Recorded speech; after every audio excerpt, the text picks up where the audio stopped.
UFC Qatar, Arman Tsarukyan versus Dan Hooker is this Saturday, and this is going to be my full card predictions. And this is actually a decent card, really a decent main card. Co-main event, Belal Muhammad versus Ian Machado Garry, which honestly is the people's main event. But I'm going to break down every single fight on the card from top to bottom. There's a lot of kind of squash matches on this card. I'm sorry I'm a bit late, guys. We're going to go through every fight on the card. I'm going to give you a breakdown and prediction. If you guys enjoy prediction videos, make sure to subscribe to the channel, like this video, share this video. I would greatly appreciate it. But yeah, main event, pretty solid. Could be a #1 contender fight for Arman Tsarukyan. If he beats Dan Hooker, he could be next for Ilia Topuria, depending on when Ilia Topuria fights next in the lightweight division. Or maybe he goes up to the welterweight division, which I really don't necessarily want to see. But anyway, let's get to it. Let's jump to the first fight of the night. We have Marek Bujło versus Denzel Freeman. Let's be real, this is an NPC heavyweight matchup. Bujło's 6-0, but he's beaten straight up scrubs. I mean, 3-5, 13-12, 6-4, 2-6 is 1 year ago. I just think it's horrible. I mean, this is like worse than the Kentucky State Fair. This is like Kentucky State Fair early prelims. This is the Facebook prelims of the Kentucky State Fair. And you have Denzel Freeman, at least he's LFA heavyweight champion. 8-2, 3-0. He lost to a guy who's 2-0 in PFL. But yeah, I'm not taking Bujło. I'm gonna take Denzel Freeman. I'm gonna take him via decision. You know, he has some finishes on his record. You know what? I'm going to take him via KO. I'm not putting a lot of thought in this fight. It's two NPC heavyweights. I'm going to go Denzel Freeman. I'll say second round KO. I just think this dude's losing to, or not losing. I think this guy's like fighting straight up scrubs. And I think Denzel Freeman is actually a step up in opposition. And I think it's going to be a slop fest at heavyweight. But I'm going to go Denzel Freeman, second round KO. Next fight on the card, we have Nurullo Aliev versus Shem. I'm going to go Aliev. Shem, I watched his last fight. It was a split decision against a guy who's seemed okay. He got taken down and controlled in that fight. That's all I needed to see. Immediately, as soon as I saw that, I'm like, okay, picking Aliev. Aliev, 10-0. He hasn't looked particularly impressive. I got to be honest. His cardio doesn't look great. His last fight against Joe Solecki kind of dominated him for the first 2 rounds, and then Joe Solecki turned it around late, and Aliev got taken down and controlled a bit. But I don't think Shem is good enough to be able to get it done. I mean, Aliev has good grappling, has okay striking. His cardio is a little bit questionable. But as a win over Joe Solecki, Rafael Alves came off Dana White's Contender Series. Meanwhile, Shem is beaten 15-9 Attila Korkmaz, who did not look good at all and took him down easily in the first round. So I'm assuming if that guy can take him down in the first round, I'm assuming Aliev will take him down repeatedly. So I'm going to go Nurullo Aliev via, I'm going to say decision. Shem probably just gets out-grappled for 3 rounds. You know, I think he's a decent fighter. Seems like he has some decent striking, but I think he'll probably get out-grappled and controlled. And since Aliev isn't finishing Joe Solecki, I'm not going to pick him to finish Shem. Next fight on the card, we have Ismail Naurdiev versus Ryan Loder. Ismail Naurdiev honestly isn't really that good. He lost his last fight against Young Park. Fight before that beat Bruno Silva. Really didn't look impressive in that fight. Out-grappled him, outstruck him, but didn't look that great. Bruno Silva's a dead body even at that point. I think Ryan Loder could win this fight. I think he could, man. Naurdiev isn't that good. I think I actually might have picked him against Young Park, which I'm actually annoyed about. But Ryan Loder's 34 years old. And he's primarily a grappler, and Naurdiev has okay grappling. Like, I don't know if Loder's going to be able to just take him down and maul him. But I'm not a believer in Naurdiev at all. Man, I'm struggling to make some of these picks here. This one I am going to go with, I'm going to go Naurdiev. I don't think he's going to finish him. I mean, Loder got finished by Bekzat, who's absolutely smashed him up. And that loss didn't even age that well because then Bekzat went and got destroyed by Yusri Bergarwi, which, you know, that guy seems like he's a pretty good kickboxer, but we'll have to see. Trains with Alex Pereira. But the fact he's coming off a brutal KO loss against Yakhyaev, it didn't look that good. He beat Robert Valentine, Valentine is not that good. You have Naurdiev, who I think will come out, be better on the feet, be able to stuff the takedowns, and probably outstrike him to a decision. I'm going to go Ismail Naurdiev via decision. Next fight on the card, Bekzat Almakhan versus Aleksandre Topuria. This is actually a banger fight, boys. This should be on the main card. This is the first fight on this card now so far. As you guys have seen, I've been unenthusiastic about the first few prelims. This is the first fight that I'm actually looking forward to.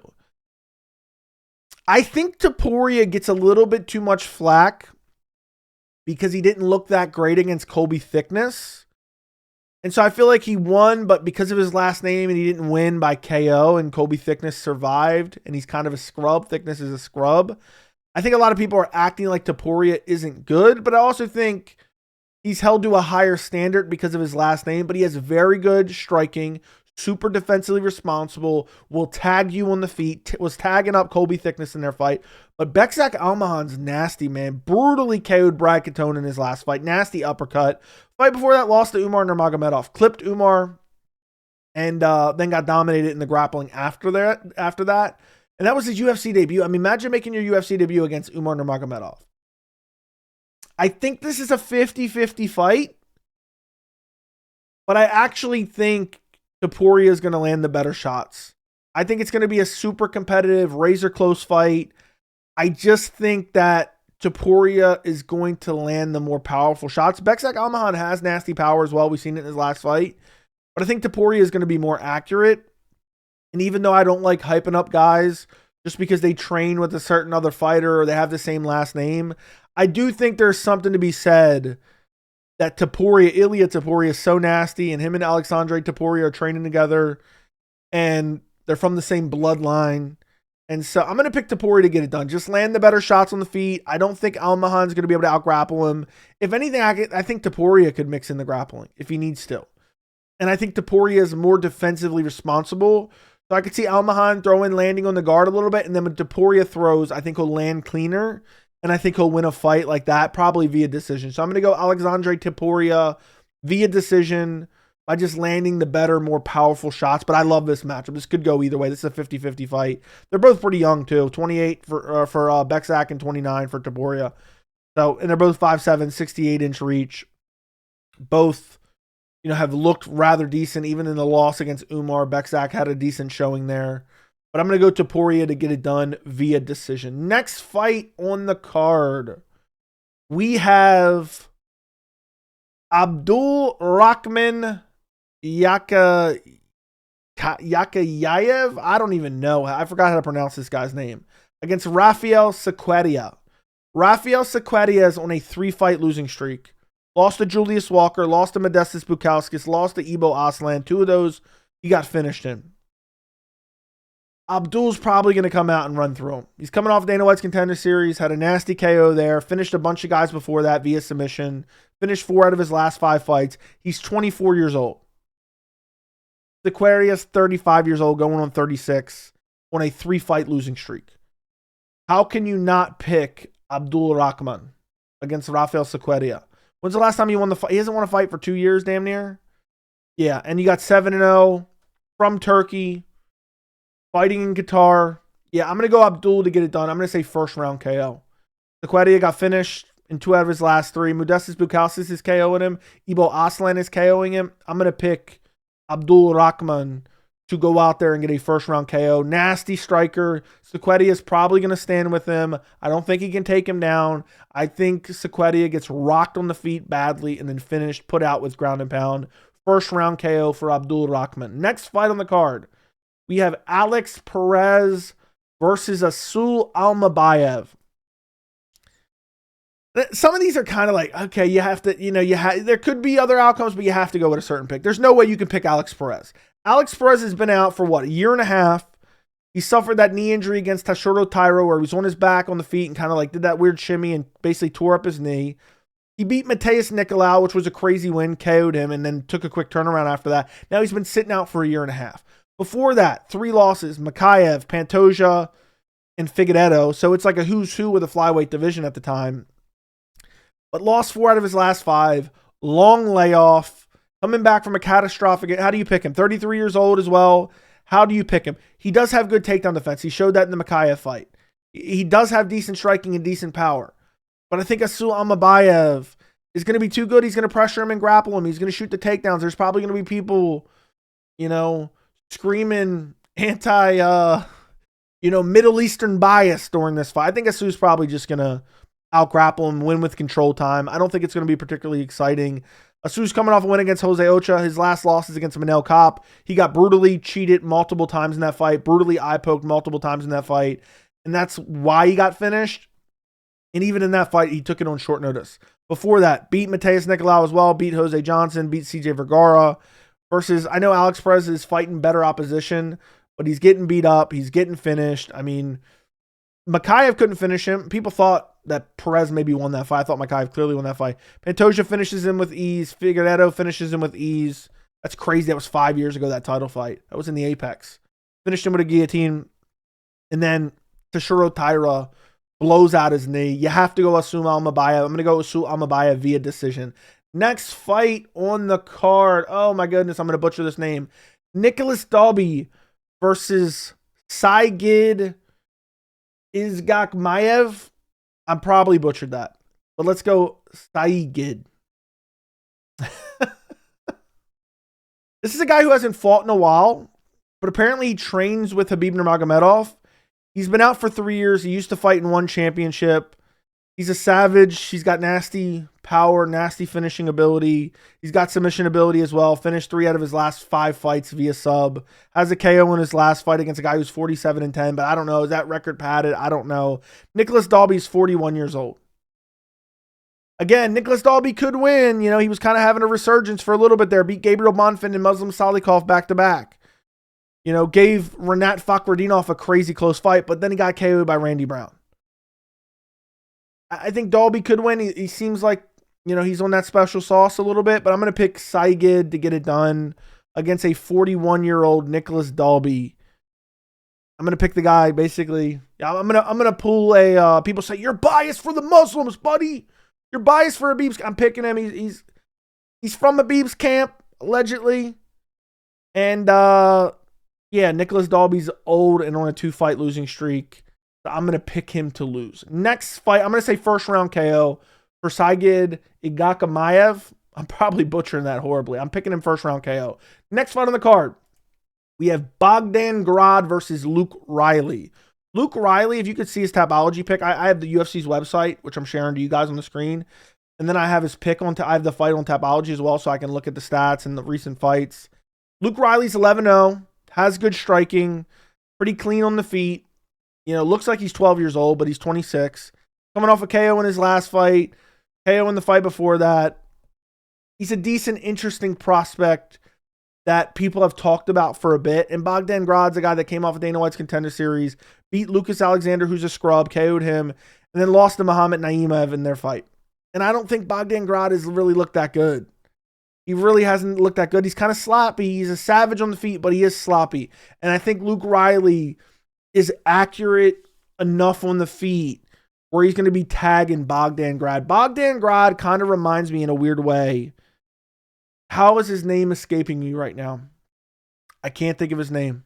There's a guy that just recently fought that fights like a maniac. It's not Chepe. I'm trying to think who I'm thinking of right now. Hyder Emil. Bogdan Grad kind of fights like Hyder Emil in a way. Kind of runs forward, has no respect for his opponent. I think Luke Riley's probably going to touch him up on the feet. But he survived. Bogdan Grad survived with Muhammad Naurdiev, who has pretty good power. So I'm going to assume that he survives against Luke Riley as well. I think it'll be competitive early, but I think Luke Riley will start pulling out ahead, more accurate striking, better kickboxing, managing the range, chopping at the legs a bit. And I think Bogdan Grad gets busted up. He's bloodied, and I think he loses a 30-27 decision. I'm going Luke Riley to get it done via decision. Next fight on the card, the main card, we have, and this is where it actually gets good. We have Tagir Ulanbekov versus Kyoji Horiguchi making his triumphant UFC return. This is an interesting matchup because I understand if you want to say Kyoji Horiguchi probably stuffs the takedowns and he's the far better striker. I think Tagir is kind of underrated a bit. I know he hasn't looked particularly great. Like against Azat Maxim, he didn't look particularly great. And against Clayton Carpenter, he kind of just grinded him out on the ground. And Cody Durden, okay, he finished Cody Durden, swarmed him. And I know like Kyoji Horiguchi, a lot, he was one of these guys outside the UFCs that looked pretty good, but he wasn't fighting that good of opposition. Zullo, Sergio Pettis, okay, he got a win against Sergio Pettis but that was a year and a half ago. He's 35 years old, and I think he can be out grappled. I think Tagir's grappling is actually a bit underrated. I think people act like it's not good, and I know he's not like the elite of the elite, but I could see him out grappling Kyoji Horiguchi. I could see him taking him down, getting some control, hunting for submissions, and I don't know. Like, I don't feel like I have an accurate assessment of how good Kyoji Horiguchi is at this point in his career. And that's why I'm going to pick Tagir Ulanbekov. I'm going to pick him. I was going to pick Horiguchi just because I thought he's the better striker. I think Tagir's going to get him down. I think Tagir will get control time. I think there'll be people complaining about this fight too, probably. They'll be like, oh no, they're in Qatar, man. It's rigged for the Muslims. And we probably have an All-American commission, by the way. But yeah, I'm going to pick Ulanbekov. I think it'll be a close, competitive, maybe even controversial decision. Ulanbekov will just get more control time, hunt for some submissions, and I think he'll be able to get it done. But I'm excited to see Kyoji Horiguchi back in the UFC. I think he got thrown in with DJ far too early in his career, and that's why he ended up losing that fight. I thought he was an interesting prospect, but he's been gone for a while. I don't know how good he is, and I think Tagir is a bit underrated because he's had underwhelming performances where he hasn't gone out there and blown the doors off the place. I still think his jiu-jitsu and his grappling will be able to work on Kyoji Horiguchi enough that he can squeak out a decision win. So I'm going to go Tagir Ulanbekov out grappling Kyoji Horiguchi. I'm going to say 29-28 decision win. Next fight on the no, they didn't update it. They didn't update it. It's not Sergey Spivak.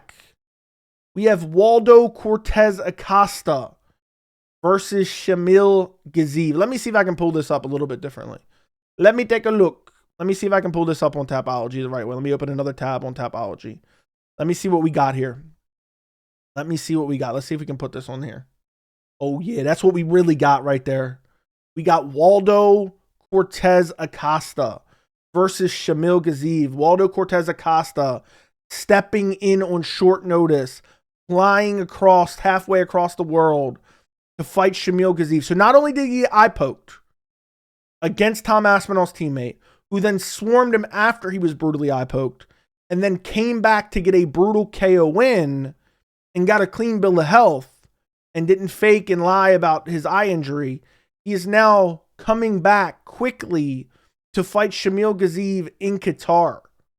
Had to fly 18 hours to get there on a couple days' notice. What a fucking savage Salsa Boy is. And you know what? I've been beating the Salsa Boy drum for years. I think Salsa Boy is criminally underrated. I really do. I really do. And I know I have him picked here by decision, but I'm just thinking about it a bit. I feel like it's too damn good, man. It's too good to be true. But I'm not going to let that influence my pick. Shamil Gaziev is actually a decent heavyweight. I don't think he's like amazing. He beat Thomas Peterson in his last fight, KO'd him. Beat Dontel Mesa fight before that. Looked like shit against Jairzinho Rosenstruck. Basically ran out of gas. Beat him in the first round, ran out of gas. Ended up getting finished basically due to retirement. He actually lost the same way Tom Aspinall basically lost to Cyril Gane retirement. But yeah, I'm going to think Waldo Cortes-Acosta is still in shape. I'm going to think that he can stuff the takedowns. I don't like all the factors going against him, though. I really don't.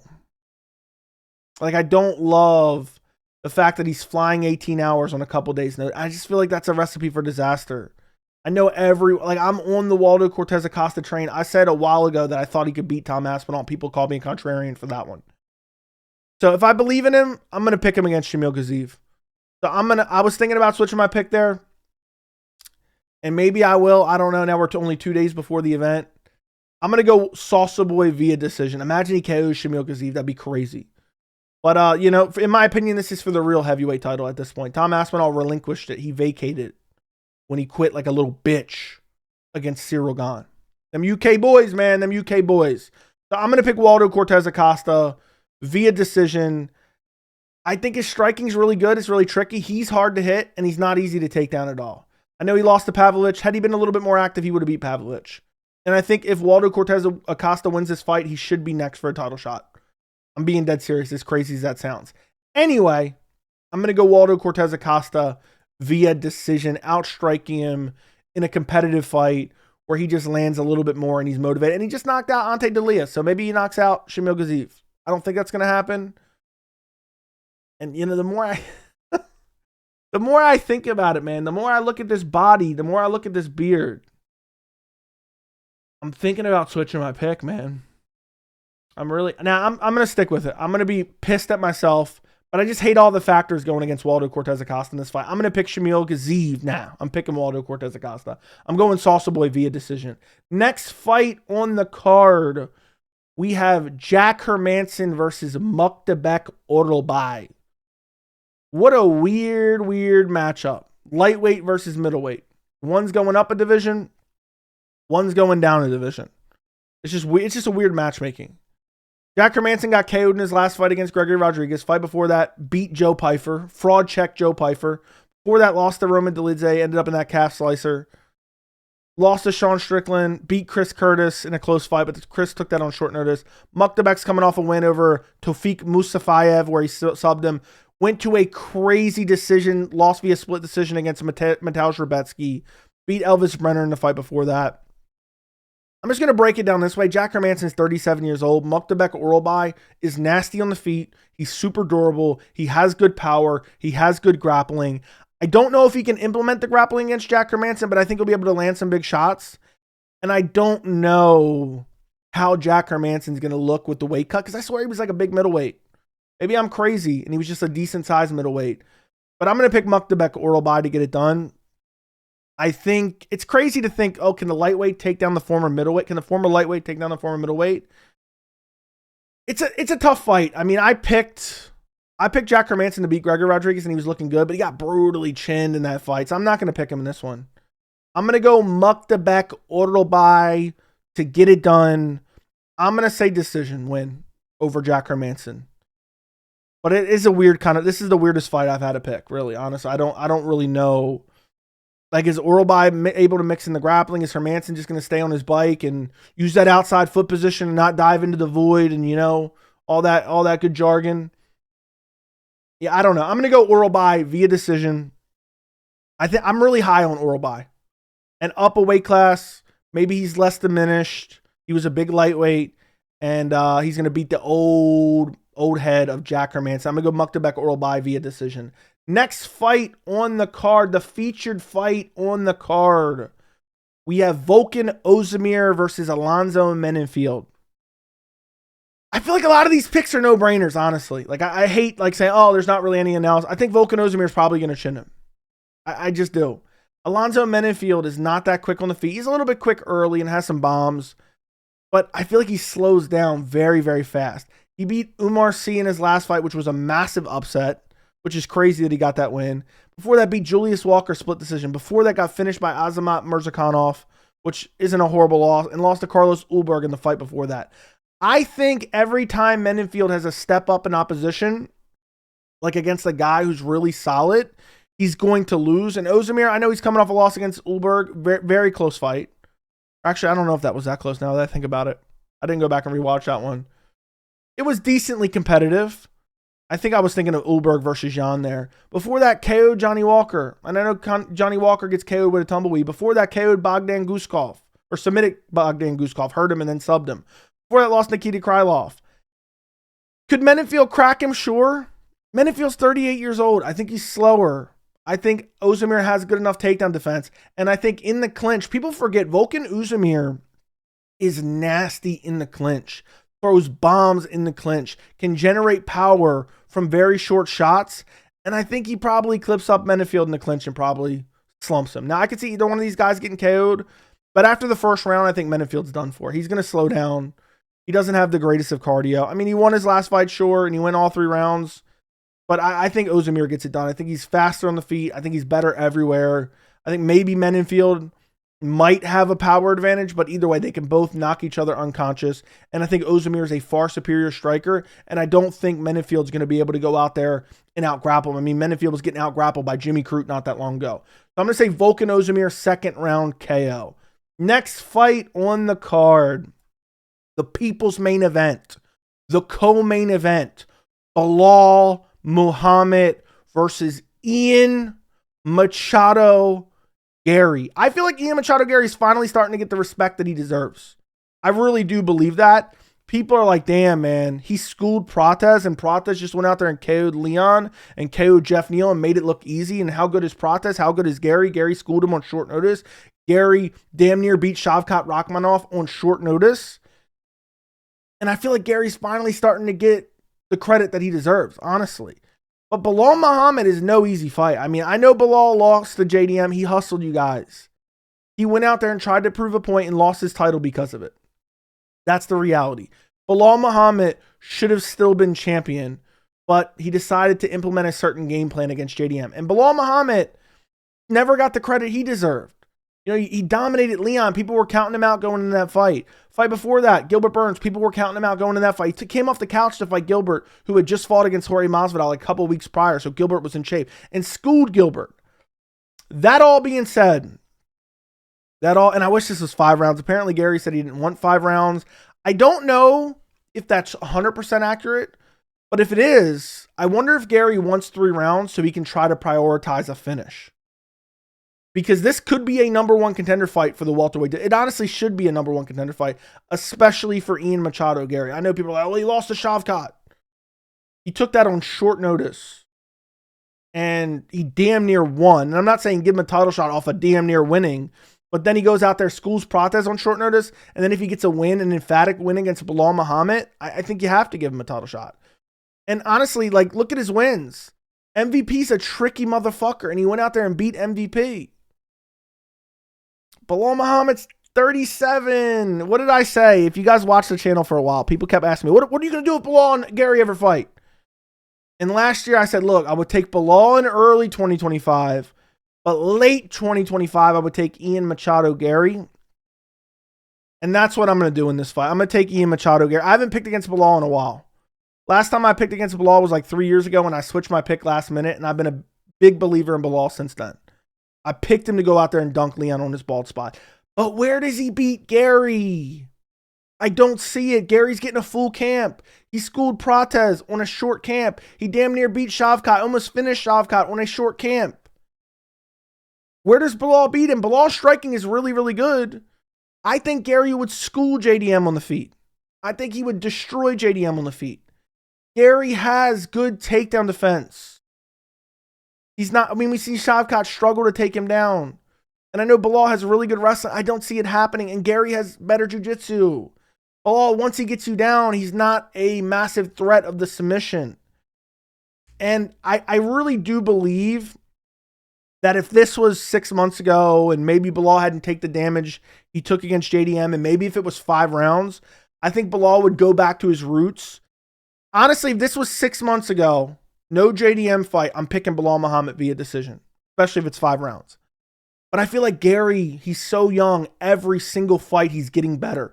Super high fight IQ. He's great everywhere. He has nasty leg kicks. And I just see him fighting at range and picking Belal apart. I don't think it's going to be a blowout, but I think Belal is going to have trouble closing the distance. And Gary's tall and long. He's not going to be easy to take down. He has a 4-inch height advantage. He has a 2.5-inch reach advantage, which isn't much, but he's 28 years old. He's 10 years younger than Belal. I don't think Belal is going to be able to bully him in the grappling, especially not enough where he neutralizes the threat on the feet. Garry has nasty leg kicks. He'll mix in those oblique kicks. He has nasty front kicks. And I really could see Garry actually stopping Belal. I know that sounds crazy. I could see Garry actually stopping Belal. I'm not going to pick that, but I can just imagine a scenario like Belal's coming in this fight with a chip on his shoulder. He wants to prove he's one of the best in the world, which he is still. And I just see him kind of marching forward a little bit, trying to prove a point. And I could see Garry like front kicking him in the face and slumping him out cold and getting a title shot, no doubt about it, after that against a former champ. But I don't know if that's going to happen. I'm not going to pick Belal to get KO'd when he hasn't been finished and you know how long, and he took JDM's best shots. But I think Belal's going to have to try to grapple, and I don't think he's going to be able to. I think Garry's going to win this on the outside. I think there'll be some close rounds, but I'm going to go Ian Machado Garry 29-28 decision. I just think Garry's fresher, younger, hungrier, and has amazing fight IQ. And it's only 3 rounds, which does favor Garry. So if Garry said, nah, I don't want 5 rounds, I want 3 rounds. While I hate it, I would love this fight to be 5 rounds. Garry does have some pull, man. He's done UFC favor after favor. And so I'm going to pick Garry to get it done. I mean, 16-1, 28 years old, longer reach, taller fighter, great takedown defense, good in the clinch, high fight IQ, nasty leg kicks, nasty front kicks. I could see him teep into the body. I think Belal's going to try to press him. And Belal does have underrated striking. I said that. I picked him to outstrike JDM. And it was a competitive boxing match that JDM won basically because Belal didn't grapple. I don't think Belal can grapple against Garry, especially not effectively enough to help set up the hands. And I think Gary's just going to kind of, you know, touch him at range, kick him at, you know, oblique kick him, teep kick him, keep the distance. I think he's going to pepper him with shots. I think Gary's going to try to prove a point. You know what? I think Gary's going to try to finish Belal. I think Gary's going to try to finish. You know, I'm picking Garry to get a finish. I know it sounds crazy. I'm picking Garry. I'm picking Garry to get it done. I'm going to say second round KO. I know it sounds crazy. It's going to be a TKO. He's going to put Belal down with a head kick. Second round. I think Garry knows. Gary's very smart, and he knows, listen, Cortes had an impressive performance. I have a win over him. Morales had an impressive performance. He could be potentially in front of me.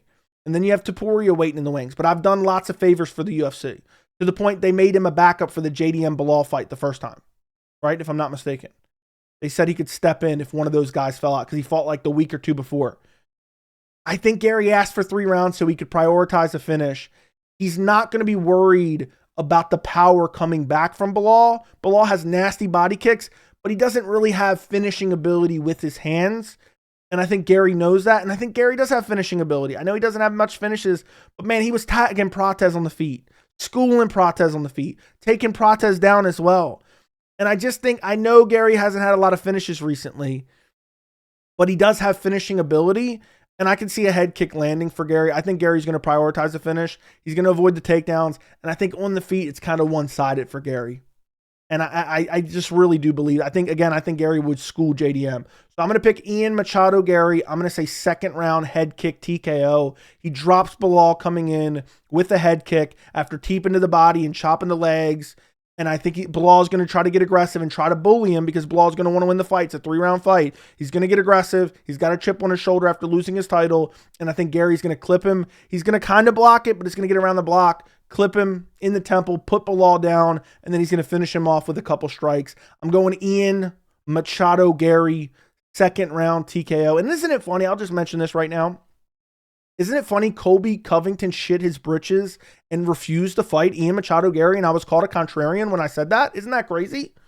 But yeah, Gary's going to punch his ticket for the next welterweight title shot. Islam Makhachev versus Ian Machado Garry is an incredible fight, and I hope it happens. But Belal could win. I think if Belal wins, he wins via decision. I think he'll get some control time, maybe some damage in the clinch. I just don't see it. I think Gary's just really, really solid, really, really good. And I think he gets it done against Belal Muhammad. Second round head kick KO for Ian Machado Garry to earn a welterweight title shot. Next fight on the card, the main event. We have Arman Tsarukyan versus Dan Hooker. Again, I know this is a decent card, boys, and as I'm scratching my ear here. This is an easy pick. You have to go Arman Tsarukyan. Can Dan Hooker win? Sure. He's a dog, but he's 35 years old. Is he on a 3-fight win streak? Yeah, but if you put it in context, he squeaked out a win against Gamrot, squeaked out a win against Jalen Turner, and beat Claudio Puelles. I know people like Dan Hooker. Like, oh, Dan Hooker, he's got sick tats, bro. I would totally go to Applebee's with him and pick up chicks, man. He's got the sickest tats I've ever seen. Arman Tsarukyan's better everywhere. You know, maybe Dan Hooker could pressure him and land some shots, but Arman has nasty striking. He put out Beneil Dariush with ease. And I know Dariush is kind of a dead body, but that was before he was a dead body. Put out Joaquim Silva, brutalized him in the grappling. He beat Charles Oliveira. I was one of the few picking him to beat Charles Oliveira. Arman's got a point to prove. He wants a title shot. Dan Hooker, even if, like, let's say Dan starts tagging him on the feet, because Dan does have a reach advantage, 3-inch reach advantage, and a 5-inch height advantage as well. But even if Dan starts tagging him on the feet, Arman's going to be able to out-grapple him. Islam took Dan Hooker down like a little bitch and ragdolled him and took his arm. I think Arman is damn near close. I mean, maybe that's a bit of an exaggeration, especially jiu-jitsu wise. But I think offensive wrestling, I think Arman's right up there with Islam. Entries and ability to maintain top position. We saw him just dominate Charles Oliveira in the grappling. I know that was a bit ago, but I'm saying that was his last fight. Dan Hooker, I don't think he's going to be able to stuff the takedowns. I know he beat Gamrot, but squeaked it out. Beat Jalen Turner, squeaked it out. Jalen Turner then retired, now he's coming back. How does Dan Hooker beat Arman? Catches him with a knee up the middle. It's not like Dan Hooker has crazy power with his hands. And I'll be damned if I pick a dude who got KO'd by Michael Chandler in his debut. I'll be damned. So I think Arman gets it done here. 29 years old, where Dan Hooker's 36. Arman wants to get a good win and get right back in title discussion because Dana punished him because he had a back injury and had to pull out of the Islam fight. It's a shame we never got that. But it's been 3.5 years since Arman lost, and it was a split decision loss, or was it even split decision? He lost to Gamrot, but he should have won. There were some criminal scorecards. So I think Arman goes out there, outgrapples Dan Hooker if he needs to. I think he will outgrapple him, but I think he'll be decent enough on the feet where it's not like Dan Hooker's going to run through him.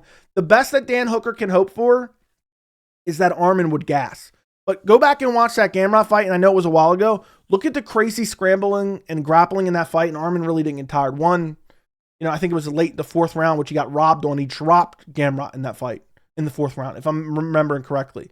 So I think the best Dan Hooker can hope for is that Arman gets tired. I don't think that's going to happen. I think Arman's going to go out there and look to prove a point, and I think he's going to dominate Dan Hooker on the ground. I think he's going to be looking for subs. I think he's going to be throwing down ground and pound. And I think Hooker's going to kind of deflate on the ground and probably start making up weird narratives about nurses and IVs where there's smoke, there's fire. So I'm going to pick Tsarukyan to get a finish. I think he's going to prioritize the finish again. I think he has a point to prove. I'm going to go Tsarukyan. I don't know. Am I going to pick him via TKO? I'm going to say TKO. I'm going to say he bodies Dan Hooker on the ground. I want to see something real quick. He has 9 wins via KO, TKO, 5 wins via sub, 8 wins via decision. I think he's going to try to prove a point. I think he's going to out-grapple Dan Hooker. I think he's going to break Dan Hooker. I think Dan Hooker's going to try to get up, get ragdolled back down. I think he's going to get controlled. I think he's going to get beat up. I think there's going to be massive elbows landed. I think Dan Hooker's going to be bleeding. He's going to be thinking about his midlife crisis and his tattoos. And I think Arman's going to get him out of there. I'm going to go 3rd round TKO, late 3rd round ground and pound TKO for Arman Tsarukyan at UFC Qatar. Looking forward to especially these top 2 fights, boys. Really love these top 2 fights, and I'm picking crazy finishes in both of them. Ian Machado Garry gets a finish, and so does Arman. Maybe I'm wrong, but even if I'm wrong, I think Arman would win via decision. I think Garry would win via decision. I just think they both are better, and they both get it done. But I'm looking forward to this card. This card is actually early. It's going to be 1 p.m. Eastern for the main card. I think 10 p.m. or 10 a.m. for the prelims. I'll be live streaming this card on Saturday if you care to join me. Sorry that the predictions were late, boys. Like the video, subscribe to the channel, and thank you so much for watching.